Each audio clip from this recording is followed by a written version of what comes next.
Ahaz berumur 20 tahun pada waktu ia menjadi raja, dan 16 tahun lamanya ia memerintah di Yerusalem. Ia tidak melakukan apa yang benar di mata Tuhan, seperti Daud, bapa leluhurnya, tetapi ia hidup menurut kelakuan Roja-raga Israel. Bahkan ia membuat patung-patung tuangan untuk para Baal. Ia membakar juga korban di lebak Ben-Hinom dan membakar anak-anaknya sebagai korban dalam api, sesuai dengan perbuatan keji bangsa-bangsa yang telah dihalaukan Tuhan dari depan orang Israel. Ia mempersembahkan dan membakar korban di bukit-bukit pengorbanan dan di atas tempot-tempot yang tinggi dan di bawah setiap pohon yang rimbun. Sebab itu Tuhan, Allahnya, menyerahkannya ke dalam tangan raja orang Aram. Mereka mengalahkan dia dan menawan banyak orang daripadanya, yang diangkut ke Damsyik. Kemudian ia diserahkan pula ke dalam tangan Raja Israel, dan mengalami kekalahan yang besar. Sebab dalam sehari, Pika bin Remalia menewaskan di Yehuda 120.000 orang, semuanya orang-orang yang tangkas. Oleh karena mereka telah meninggalkan Tuhan, Allah nenek moyang mereka, dan Zikri, pahlawan dari Efraim, membunuh Maaseya, anak raja, Azrikam, kepala istana, dan Elkana orang kedua di bawah raja. Orang Israel menawan dari saudara-saudaranya 200.000 orang, yakni perempuan-perempuan, serta anak-anak, lelaki dan anak-anak perempuan. Mereka merampas juga banyak harta milik daripada orang-orang itu, dan membawa rampasan itu ke Samaria. Tetapi di sana ada seorang nabi Tuhan yang bernama Oded. Ia pergi menemui tentara yang pulang ke Samaria, dan berkata kepada mereka, "Lihatlah, karena kehangatan Merkenia kepada Yehuda, Tuhan, Allah nenek moyangmu, menyerahkan mereka ke dalam tanganmu, dan kamu telah mengadakan pembunuhan di antara mereka, dengan kegeraman yang sampai ke langit. Dan sekarang kamu bermaksud menaklukkan orang Yehuda dan Yerusalem, menjadi hambamu laki-laki dan perempuan. Tidak adakah pada kamu sendiri kesalahan yang besar terhadap Tuhan Allahmu? Maka sekarang, dengarkanlah kataku ini. Kembalikanlah orang-orang yang kamu tawan dari saudara-saudaramu itu, karena murka Allah menyala-nyala terhadap kamu.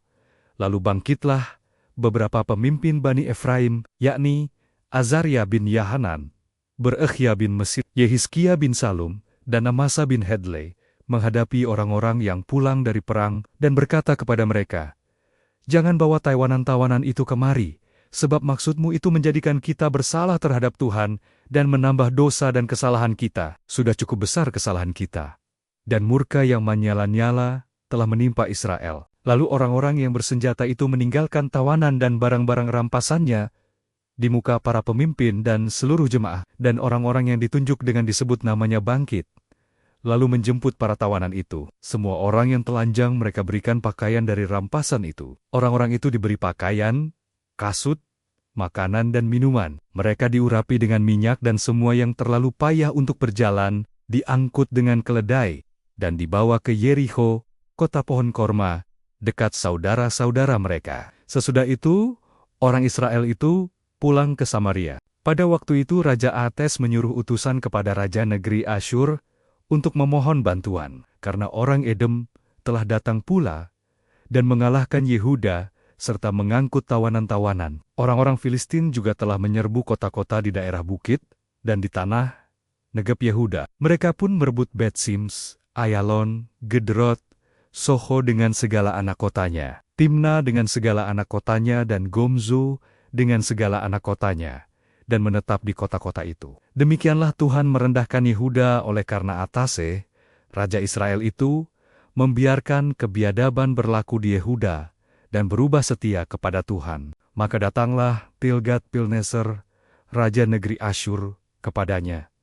Hanya bukan membantu dia, melainkan menyesakkannya. Walaupun Ahaz merampas barang-barang dari rumah Tuhan, dari rumah raja, dan dari rumah Rama, para pemimpin, dan menyerahkan semua itu kepada Raja negeri Asyur. Namun perbuatannya itu tidak menguntungkan dia. Dalam keadaan terdesak itu, Raja Ahaz ini malah semakin berubah setia terhadap Tuhan. Ia mempersembahkan korban kepada para allah, orang Damsyi, yang telah mengalahkan dia. Pikirnya, yang membantu raja-raja orang Aram, adalah para Allah mereka. Kepada merekalah aku akan mempersembahkan korban, supaya mereka membantu aku juga.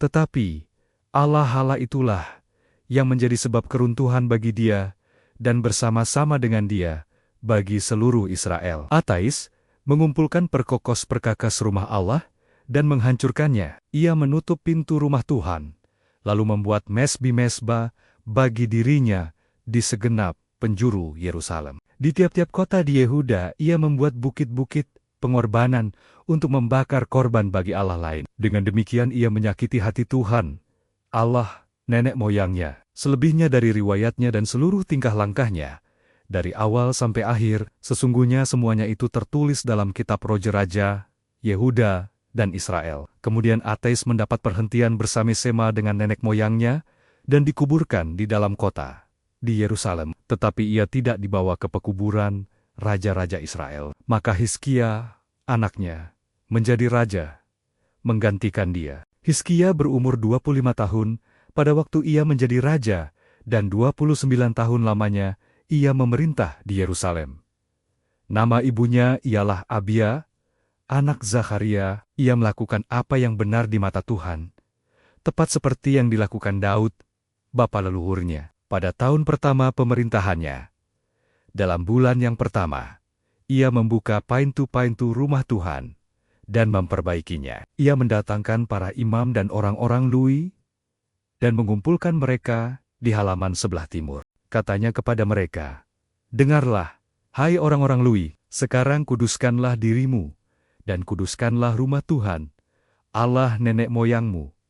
Keluarkanlah kecemaran dari tempat kudus. Karena nenek moyang kita telah berubah setia. Mereka melakukan apa yang jahat di mata Tuhan, Allah kita, telah meninggalkannya. Mereka telah memalingkan muka dari kediaman Tuhan dan membelakanginya. Bahkan mereka menutup pintu-pintu balai rumah Tuhan dan memadamkan segala pelita. Mereka tidak membakar korban ukupan dan tidak mempersembahkan korban bakaran bagi Allah orang Israel di tempat kudus, sehingga murka Tuhan menimpa Yehuda dan Yerusalem. Ia membuat mereka menjadi kengerian, kedahsyatan dan sasaran suitan, seperti yang kamu lihat dengan matamu sendiri. Karena hal itulah nenek moyang kita tewas oleh pedang, dan anak-anak lelaki dan anak-anak perempuan kita, beserta istri-istri kita, menjadi tawanan. Sekarang aku bermaksud mengikat perjanjian dengan Tuhan, Allah Israel, supaya murkanya yang menyala-nyala itu undur daripada kita. Anak-anakku, sekarang janganlah kamu lengah, karena kamu telah dipilih Tuhan untuk berdiri di hadapan Dia, untuk melayani Dia, untuk menyelenggarakan kebaktian dan membakar korban Boginea. Lalu bangunlah orang-orang Lui itu, yakni dari Bani Kehat, Mahat bin Amasai, dan El bin Azaria, dari Bani Merari, Kish bin Abdi, dan Azaria bin Hehalelehel, dari orang Gerson, Yoa bin Zima, dan Eden bin Yoa, dari Bani Elisafan, Simri dan Yehel, dari Bani Asaf, Zakharia dan Matanya, dari Bani Heman, Yehiel dan Simei, dan dari Bani Yedutun, Simeya dan Uziel. Mereka mengumpulkan saudara-saudaranya dan menguduskan dirinya. Kemudian mereka datang menurut perintah raja, sesuai dengan firman Tuhan, lalu mentahirkan rumah Tuhan. Sesudah itu masuklah para imam ke bagian dalam rumah Tuhan untuk mentahirkannya. Semua yang najis yang didapati mereka di dalam bait Tuhan dibawa ke pelataran rumah Tuhan. Orang-orang Lui menerimanya untuk diangkut keluar ke lembah Kidron. Pekerjaan menguduskan itu dimulai pada tanggal 1 bulan yang pertama. Pada hari ke-8 bulan itu, mereka sampai ke balai rumah Tuhan dan menguduskan seluruh rumah Tuhan dalam 8 hari.